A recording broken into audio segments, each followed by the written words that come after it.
के साथ स्वागत कर दीजिए हमारे यूपीएससी टॉपर दिव्यांशी सिंगला का।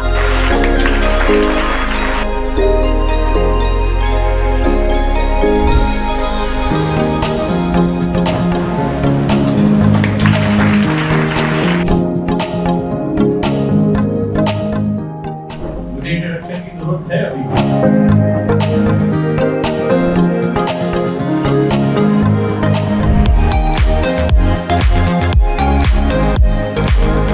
मेरे उजांकियंस के लिए तालियां हो जाएंगी।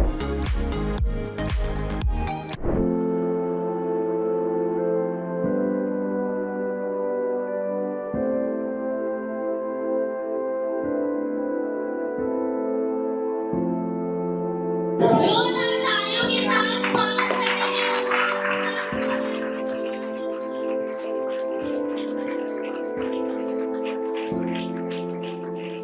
ये तो नहीं मान सकते, उसके ऊपर जो से मैंने क्लास में बनवाया है।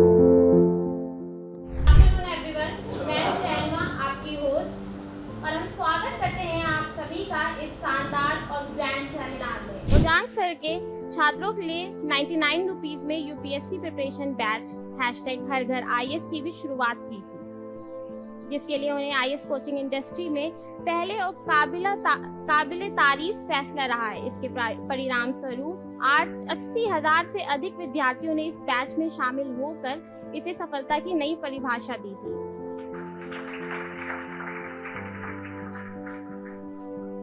उजांक सर का बच्चों को शिक्षित करने का ये उद्देश्य और जुनून उन्हें यूपीएससी के इस मैदान में अपने विद्यार्थियों के बीच सबसे चहीता और लोकप्रिय शिक्षक तो बनाता है। यही वजह है कि उजांक सर से प्रभावित होकर उनकी एक स्टूडेंट ने उन पर एक बुक भी लिखी है, जिसका नाम है माय वर्ल्ड बेस्ट टीचर। और हाल ही में इस बुक को दुबई में इंटरनेशनल एमिनेंस एक्सीलेंस अवार्ड से भी सम्मानित किया गया है। उजांक सर, अब मैं चाहती हूँ कि आप आएं और स्टेज पर कुछ कहें। सबसे पहले तो आप लोगों को बहुत बहुत धन्यवाद। मेरी आवाज क्लियर है आप सभी को?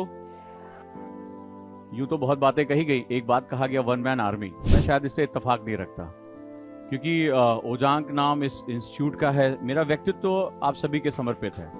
एक चित्र में कई रंग होते हैं और मेरा जो फंडामेंटल कलर है, जो कैनवस है जिस पर ये सब कुछ उकेरा जा रहा है, ये गुरुकुल कैंपस, उसकी जो कोर है वो उजांकियंस है। अगर मैं कहूं मैं यहां तक कैसे पहुंचा, तो आप लोगों की वजह से पहुंचा। वो प्रश्न, वो चेहरे पे ढेर सारी चीजें, वो तनाव, वो डर, वो खौफ, वो घबराहट, गुस्सा, खुशी, ये एक्चुअली में सबसे बड़ा लर्निंग पॉइंट रहा है। और बहुत साल पहले मैंने आप लोगों के साथ अपने आप को जोड़ दिया। वो कहते हैं ना कि एक गुरु जो होता है वो अपने स्टूडेंट की आंखों से सपने देखता है। तो वो जो आपके सपने रहे हैं वो मैंने अपना लिया। जो आपका डर रहा उसको अपना लिया, जो आपकी घबराहट रही, आपके चैलेंजेस रहे, चुनौतियां रही, उसको जीना शुरू कर दिया। और जीते जीते जीते जीते कब उजांकियन और उजांक एक हो गए पता ही नहीं चला। और हर दिन जब आपके सामने कोई चुनौती आती है तो जितना आप परेशान रहते हो, शायद उसका कई गुना मुझे वो परेशानी महसूस होती है। और मेरे पास पीछे मुड़ के देखने के लिए एक्चुअली मैं कुछ नहीं, मुझे नहीं पता मैंने कब शुरू किया, कितना समय बीत गया। हफ्ते में 7 दिन होते हैं, लेकिन आज कौन सा दिन है मुझे याद दिलाया जाता है कि हाँ आज ये है। अच्छा, आज संडे क्या होता है ये नहीं पता चला। उसका पीछे सबसे बड़ा, लोग कहते हैं कि बहुत बहुत बड़ा एक सोर्स ऑफ एनर्जी है, क्योंकि अकेले आदमी की एनर्जी खत्म हो सकती है, इतने लोग की एनर्जी नहीं खत्म हो सकती है। तो हर दिन जब आप बड़ी उम्मीदों के साथ यहाँ आते हैं, तो उन उम्मीदों को पूरा करने का जो एक उत्तरदायित्व होता है, उसमें बड़ी ऊर्जा होती है। वही ऊर्जा मुझे रात दिन मेहनत करने के लिए प्रेरित करती है। चाहे आज इस गुरुकुल कैंपस की बात करें, तो ये कैंपस बहुत साल पहले सपना था। एक दिन मैं मजाक मजाक में एक मूवी देख रहा था, मोहब्बतें, तो मुझे याद नहीं था ये गुरुकुल कैंपस का आइडिया आया कहां से था। मेरे दिमाग में बहुत पुराना कहीं बैठा हुआ था, हम लोग बातें करते रहते। मेरा एक ड्रीम था कि कभी कुछ एक अपना कैंपस हम डेवलप करेंगे जहां वो सारी वैल्यूज होंगी। तो वो मूवी चल रही थी, तो उसमें वो शंकर जी, जो अमिताभ बच्चन साहब का रोल था, परंपरा, प्रतिष्ठा और अनुशासन, मुझे लगा कि शायद वो चीजें लोग मोहब्बतें वाले शाहरुख खान याद रखते हैं कि ऐसी तैसी कर दी उसकी, बट मेरे लिए वो जो 3 वर्ड इंपॉर्टेंट है, परंपरा, प्रतिष्ठा और अनुशासन, वो वाकई में जिंदगी का कोर है। एक्चुअली में जिंदगी का कोर है। परंपरा का मतलब होता है किसी मूल्य को लगातार कैरी फॉरवर्ड करते रहना। प्रतिष्ठा का मतलब होता है इंसान अपने कैरेक्टरिस्टिक के साथ यहाँ आता है। हम इंडिविजुअल एक बहुत पावरफुल कैरेक्टरिस्टिक है, और कहते हैं कि किसी विद्वान ने कहा कि इंसान का धन चला जाए वापस लौट आता है, इंसान का स्वास्थ्य चला जाए मुश्किल से आ जाता है, बट एक बार उसकी प्रतिष्ठा चली जाए तो वापस लौटना नामुमकिन होती है। तो कहते हैं कि पूरी जिंदगी हम एक ही चीज के लिए काम करते हैं, वो प्रतिष्ठा होती है, और वही सबसे हैवी चीज होती है जिसको हमें कैरी करना पड़े। और अनुशासन, गुरुकुल का जो कोर है वो क्या है? डिसिप्लिन, अनुशासन। अनुशासन सुना तो हम लोगों ने कई बार होगा। अनुशासन का मतलब होता है अपने सपने के लिए जो एक्ट किया जाना है वो इतनी बार किया जाए, इतनी बार किया जाए कि वो हैबिट हो जाए। अनुशासन कोई सीखने वाली चीज नहीं है, अनुशासन करने वाली चीज है। यानी अगर जैसे हम गुरुकुल में एक नियत समय पे आते हैं, हम एक रिचुअल फॉलो करते हैं, हम एक चीज करते हैं, आपको पसंद आए ना आए, तो गुरुकुल क्या है? एक एनवायरमेंट है ऐसा जहां आपको ये करना पड़ेगा। और जैसा मैंने पहले भी कहा था कि हमारे बिहेवियर में इनर्शिया होता ही होता है। हम किसी चीज को, हम बदलाव को पसंद करना नहीं चाहते हैं, तो बदलाव के लिए हमें जब काम करना होता है तो हमें एक्सटर्नल फोर्स की जरूरत पड़ती है। और मैं जहां तक समझ पाता हूं कि आप लोग, मेरी पूरी टीम के साथ, इतनी जबरदस्त टीम है, आप लोगों के लिए इतना डेडिकेशन के साथ जुड़ी हुई है, तो ये सभी को बहुत बहुत आभार। जो सपना मैंने देखा था उस सपने को पूरा करने में सबका बहुत योगदान है। यहाँ जितने भी लोग बैठे हुए हैं, जो मेरी पूरी टीम है, मेरी पूरी फैकल्टी टीम है, सबने अपना 100% दिया। अगर ये बैक एंड सपोर्ट मुझे नहीं करते तो मैं आज फ्रंट एंड लड़ाई नहीं लड़ सकता था। तो सभी के लिए एक जोरदार तालियां हो जाएं। मेरे उजांकियंस के लिए तालियां हो जाएं, क्योंकि कई बार होता है कि उनकी आंखों में देखता हूं तो एक उम्मीद जगती कि अच्छा मुझे ये भी करना है, क्योंकि आदमी परफेक्ट होना चाहता है और आपकी आंखों में मेरे लिए इनपरफेक्शन है, और मेरे जो सीखने का जो तरीका है वो इनपरफेक्शन है कि आप कितना इनपरफेक्ट मुझे मानते हैं। उजांग सर ने अभी ये नहीं किया, उजांग सर अभी ये नहीं मिला, अभी ये नहीं हुआ। वो जो इनफाइनाइट डिमांड है ना, वो मुझे बहुत प्रेरित करती है कि मुझे अभी और अच्छा करना है। अभी शायद मेरा स्टूडेंट अभी सेटिस्फाइड नहीं हुआ है, अभी मेरे शायद स्टूडेंट को और बहुत बड़ी चीजें चाहिए। तो मुझे हमेशा एक एहसास होता है कि मैं इम्परफेक्ट हूं, मैं अभी पूर्ण नहीं हुआ हूं, और मुझे इसी चक्कर में बहुत सीखना पड़ता है। जब वो मुझसे कहता है मुझे डर लग रहा है, जब वो मुझसे कहता है कि नहीं एग्जाम मेरा निकलेगा कि नहीं निकलेगा। अभी कल एक स्टूडेंट से बात की, उसने कहा कि सर सब कुछ पढ़ने में ठीक ठाक है, लेकिन मैं सोचता हूँ कि कहीं मैं गलत तो नहीं कर रहा हूँ यूपीएससी की तैयारी करके। तो ये जो डर होता है ये मुझे प्रेरित करता है कि जाओ सीखो कि इसका जवाब कैसे दिया जा सकता है, और उस सीखने के चक्कर में मैं नई नई चीजें देखता चला जाता हूँ। तो आप लोगों का जो उत्साह है वो मुझे बहुत प्रेरित करता है यहाँ तक लाने के लिए। और ये जहां हम बैठे हुए हैं, जहां पर हमारी भारत की परंपराएं दिखाई पड़ रही हैं, मेरा भी बड़ा मन होता था कि मैं किसी ऐसी खिड़की के पास बैठूं जहां मुझे ग्रीनरी दिखाई पड़े, या मैं भारत की अपनी परंपराओं को कैरी करूं। तो अगर ये साझा सपना है, ये केवल मेरा नहीं है, ये साझा सपना है, ये शेयर ड्रीम है, और मुझे लिटरली बताओ कि क्या परिवर्तन हो रहे हैं? आवाज मैं तो सबको पता है, मैं ऊंचा सुनता हूं, मैं ऊंचा सुनता हूं। सचमुच परिवर्तन हो रहा है गुरुकुल में आने के बाद? तब होनी चाहिए बात। तो यहां पर जो है आज बड़ा एक खास मौका है। मौका इसलिए क्योंकि आप अपने स्टूडेंट को 2 लाइफ में देखते हो, एक बार उस तरफ और एक बार इस तरफ। तो आज दिव्यांशी हमें एक मौका देने जा रही हैं कि कभी वहां बैठकर सवालों का जवाब देते हुए, आज यहां आपको बताते हुए अपनी यात्रा के बारे में। तो ये एक बहुत ही इमोशनल मोमेंट होता है, और मुझे लगता है कि इनसे बेस्ट कोई पर्सन नहीं हो सकता अपनी बात को कहने के लिए। रीजन ये है कि हम आपको बता तो सकते हैं कि लड़ाई कितनी कठिन होगी, लेकिन जो उस लड़ाई में उतरता है ना, जो उस कमरे में बैठ के वो दर्द झेलता है, जो अपनी घबराहट पे काबू पाता है, जो हार को देखता है, जो ताने सुनता है, वो बहुत अच्छी तरह बता पाएगा कि उसने इस दर्द से कैसे मुक्ति पाई, और कैसे दुनिया को बताया कि देखो सफलता ऐसी होती है, और अगर हम पा सकते हैं तो तुम भी पा सकते हो। तो मुझे लगता है कि मुझे अपनी बात को बहुत छोटा करना चाहिए और एक बड़ा इमोशनल मोमेंट है। मैं स्वागत करना चाहूंगा दिव्यांशी आपका इस मंच पे जोरदार तालियों के साथ।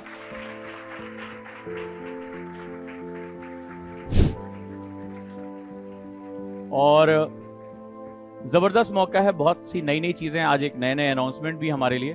और एक चीज मैं ये कहना जरूर चाहूंगा कि मौका इमोशनल भी होता है, क्योंकि इस सफर में बहुत कुछ देखा, बहुत कुछ पाया, बहुत कुछ छूटा।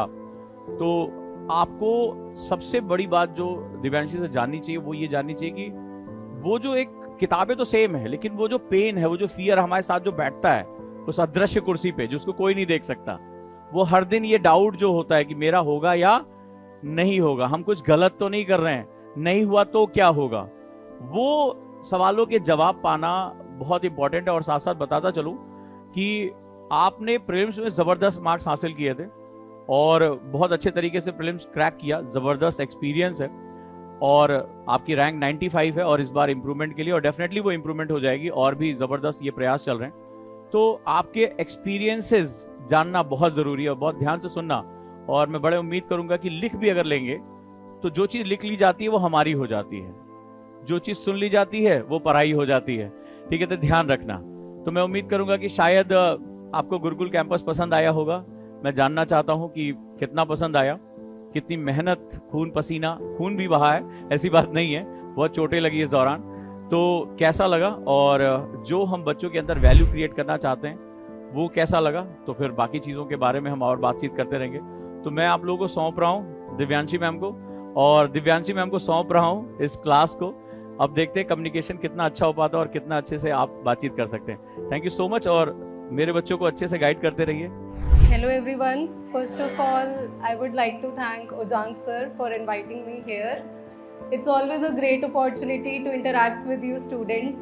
As sir has already mentioned कि एक टाइम था जब मैं आपकी तरफ होती थी, और आज यहाँ इस प्लेटफॉर्म पर खड़े होकर आपसे इंटरैक्ट करना, I think nothing can be more wonderful than this opportunity. So thank you sir. As far as my UPSC journey is concerned, so you all must be knowing कि ये मेरा थर्ड अटेम्प्ट था। इससे पहले 2 attempts में मेरा prelims नहीं हुआ था, और थर्ड अटेम्प्ट में मुझे फाइनली 95th रैंक मिली। पहले 2 अटेम्प्ट्स में प्रीलिम्स ही नहीं क्लियर हो रहा था, तो सेल्फ डाउट बहुत ज़्यादा बढ़ गया था कि अब होगा या नहीं, क्योंकि जब हम UPSC की तैयारी स्टार्ट करते हैं तो ऐसा लगता है कि हमारा तो फर्स्ट ही अटेम्प्ट में हो जाएगा, और हम हार्ड वर्क भी उसी हिसाब से करते हैं कि यार फर्स्ट अटेम्प्ट में ही निकालना है, हमें ज़्यादा वक्त रहना ही नहीं है, सबका यही कोशिश रहता है। लेकिन मेरा फर्स्ट अटेम्प्ट में प्री नहीं हो पाया despite all the hard work that I did. Second attempt में भी प्री नहीं हो पाया। थर्ड अटेम्प्ट में फाइनली पूरा रिज़ल्ट मुझे मिला। तो फर्स्ट 2 अटेम्प्ट्स में प्री ना होने में और थर्ड अटेम्प्ट में जो फाइनल सिलेक्शन हुआ उसमें जो डिफरेंस है, I think I would like to talk about that today. मेरा साइंस बैकग्राउंड था, तो मैंने स्टार्टिंग अपनी NCERT से की, क्योंकि जनरल अवेयरनेस का जो लेवल था, GK वाला जो पोर्शन था, वो मेरा बहुत वीक था। तो मैंने अपनी तैयारी की शुरुआत NCERT से की और न्यूज़पेपर रीडिंग से स्टार्ट किया। मैं द हिंदू पढ़ती थी। स्टार्टिंग में कुछ भी समझ नहीं आता था, बहुत टाइम लग जाता था न्यूज़पेपर को ही समझने में, तो उससे तैयारी की शुरुआत हुई। फिर उसके बाद धीरे धीरे कॉन्सेप्ट्स क्लियर होने लगे। So NCERT, I would like to stress upon NCERT आपका एक फाउंडेशन तैयार करेगा। तो NCERTs को समझने का ट्राई करो, और एक बार में NCERT समझ नहीं आती है, स्पेशली जिसका बैकग्राउंड अलग है, जैसे मेरा साइंस बैकग्राउंड था, उनके लिए NCERT को समझना बहुत डिफ़िकल्ट होता है। तो NCERTs को समझो और स्ट्रॉन्ग फाउंडेशन तैयार करो अपना, ठीक है? उसके बाद न्यूज़पेपर रीडिंग की एक हैबिट डेवलप करना is also very important along with reading NCERTs, क्योंकि उससे आपको एक जनरल अवेयरनेस मिलती रहेगी, ठीक है? तो कुछ चीज़ें ऐसी है UPSC में जो कि आपको करनी ही करनी है, उसके बिना you won't be able to succeed. सबसे पहली चीज़ NCERT which would help to build a strong foundation, ठीक है? सेकेंड इज़ न्यूज़पेपर रीडिंग बहुत ज़रूरी है। Third is previous year questions, क्योंकि हमें नहीं पता है कि यूपीएससी क्या चाहता है, राइट। इतना बड़ा सिलेबस है, उसको समझना, और यूपीएससी क्या चाहता है उसको समझना है अगर हमें, तो प्रीवियस ईयर्स को एनालाइज करना, हर दिन हर रोज़ क्वेश्चंस देखना कि यूपीएससी किस तरह के क्वेश्चन पूछ रहा है, तो वो बहुत ज़रूरी है। हर सब्जेक्ट के प्रीवियस ईयर क्वेश्चन अगर आप एनालाइज करोगे तभी आप अपनी जो रीडिंग है उसको सिलेक्टिव कर पाओगे, अदरवाइज पढ़ने के लिए बहुत कुछ है। और अगर हम प्रीलिम्स का सिलेबस देखें तो वो बहुत अच्छे से डिलिनिएटेड नहीं है, मतलब बहुत अच्छे से उन्होंने एक एक पॉइंट क्लैरिफाई नहीं किया हुआ कि आपको ये पढ़ना है, ये पढ़ना है। मेंस में ऑन दी अदर हैंड उन्होंने बताया है कि हाँ GS 1 में ये टॉपिक है, GS 2 में ये है, पर प्रीलिम्स की अगर हम बात करें तो वहाँ पे सिलेबस बहुत अच्छे से डिटेल्ड में अवेलेबल नहीं है। तो उसके लिए हम कैसे डिकोड करें यूपीएससी की डिमांड को, तो only way is to go through previous year question paper देखो, NCERTs पढ़ो, उससे you will be able to understand the demand of the exam. Then आप प्रोसीड करोगे स्टैंडर्ड बुक्स पर, राइट। तो जब हम स्टैंडर्ड बुक्स पे प्रोसीड करेंगे फिर क्वेश्चंस अपने MCQs सॉल्व कर सकते हैं। फाइनली जो भी टेस्ट सीरीज़ यहाँ पे आपको प्रोवाइड की जाएगी, ऐप है सर का, आप वो यूज़ कर सकते हो, क्वेश्चंस आप सॉल्व करो। तो यूपीएससी जो प्रीवियस ईयर है, मैं उस पर बार बार इसीलिए एम्फेसाइज कर रही हूँ बिकॉज वो इंडिस्पेंसेबल है, उसके बिना होगा ही नहीं, राइट। अब ये ऐसी कुछ चीज़ें हैं जो कि हर टॉपर मेंशन करता है पर हम हर बार इग्नोर कर देते हैं, तो ये सब चीज़ें इग्नोर नहीं करनी है, क्योंकि NCERT की जो स्टैंडर्ड बुक्स है वो सबको पता है, मार्केट में अवेलेबल है, सर ने आपको बताई होंगी, वो हमें पढ़ना है, बट उसको किस तरीके से पढ़ना है वो आपको प्रीवियस ईयर क्वेश्चंस बताएंगे, राइट। अब जब हम ये सब तैयारी अपनी कर रहे होते हैं तो बहुत ज़्यादा स्ट्रेस हो जाता है, हर दिन ऐसा होता है कि यार मुझसे नहीं हो पाएगा, ऐसा फील होता है। मुझे भी बहुत बार ऐसे ब्रेक डाउन हो जाता था कि क्योंकि मेरा 2 अटेम्प्ट्स में प्रीलिम्स भी नहीं हुआ था, तो ऐसा लगता था कि पता नहीं मुझसे हो पाएगा या नहीं। तो हमें अपनी होलिस्टिक एक मेंटल एंड फिजिकल डेवलपमेंट पर भी ध्यान देना है। आई थिंक उसके लिए गुरुकुल एक बहुत अच्छा फैसिलिटेटर है, आपको ऐसा एनवायरनमेंट प्रोवाइड कर रहा है, क्योंकि जब हम अपने घर पर तैयारी करते हैं या फिर PGs में रह के तैयारी करते हैं तो ऐसा एनवायरनमेंट नहीं मिल पाता है। तो ये एक बहुत अच्छा आपको इकोसिस्टम, एक एनवायरनमेंट प्रोवाइड कर रहा है जिसका आपको बहुत अच्छे से यूटिलाइजेशन करना चाहिए। जैसे योगा है, मेडिटेशन है, वो एक मेंटल स्ट्रेंथ डेवलप करने में आपको हेल्प करेगा, बिकॉज ये जो एग्ज़ाम है बहुत ही टोल टेकिंग होता है, बहुत हार्डवर्क आपको करना है। हार्डवर्क का कोई सब्सटीट्यूट ही नहीं है, हार्डवर्क आपको करना है, लेकिन उस हार्डवर्क को सस्टेनेबल बनाना है, हर दिन काम करना है। तो हर दिन काम कैसे करेंगे, जब हम अपने ऊपर भी काम करेंगे। तो योगा, मेडिटेशन, एक्सरसाइज, ठीक है, एक दूसरे से, दोस्तों से इंटरेक्शन, पीयर ग्रुप आपको यहाँ पे मिलता है, और पीयर ग्रुप मुझे लगता है बहुत हेल्प करता है।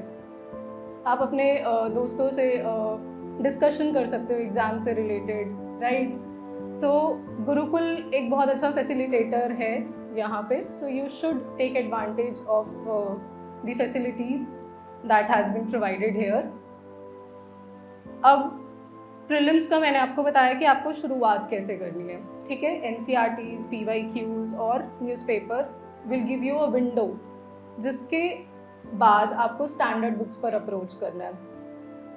अब जो भी स्टैंडर्ड बुक्स है उसको पढ़ने के बाद यू विल सॉल्व टेस्ट्स, क्योंकि जितना ज़्यादा प्रैक्टिस करोगे उतना ही ज़्यादा वहाँ पे आप रिप्रोड्यूस कर पाओगे। ऑल्सो वन थिंग जो कि बच्चे बार बार भूल जाते हैं या फिर इग्नोर कर देते हैं, और मैंने भी ये गलती की थी अपने फर्स्ट अटेम्प्ट में, वो है रिविज़न पर हम फोकस नहीं करते। तो रिवाइज करना बार बार एक ही सब्जेक्ट को, जो भी हमने अपनी एक बुक लिस्ट तैयार की है, जो भी हमने अपना सोर्स डिसाइड किया अपने लिए, उसको बार बार रिवाइज करना इज़ वेरी इंपॉर्टेंट, क्योंकि वहाँ पे आपके पास सिर्फ 2 घंटे होंगे प्रीलिम्स में, है ना। तो वहाँ पे रिकॉल करना उन 2 घंटों में बहुत डिफ़िकल्ट हो जाएगा अगर आपने रिवाइज़ नहीं किया है। फर्स्ट अटेम्प्ट में जब मैं तैयारी कर रही थी तो मुझे लग रहा था कि पढ़ तो लिया ही है, ठीक है, 2 बार पढ़ लिया है, 3 बार पढ़ लिया है, अब तो हो जाएगा। क्यों टॉपर्स बोलते हैं कि 5-6 बार रिवाइज़ करो मिनिमम। पर जब मैं फाइनली एग्ज़ाम में बैठी, एग्जामिनेशन हॉल में, तो इतना प्रेशर बिल्डअप होता है, आपको याद ही नहीं आती है चीज़ें, जो आपने चीज़ें पढ़ी भी हुई है वो भी याद नहीं आती है, तो इसीलिए रिवाइज करना बहुत ज़रूरी है, राइट। अब इतना सब कुछ पढ़ना है और फिर उसको रिवाइज भी करना है, दिस इज़ वेरी डिफ़िकल्ट, है ना। तो ये कैसे किया जाए?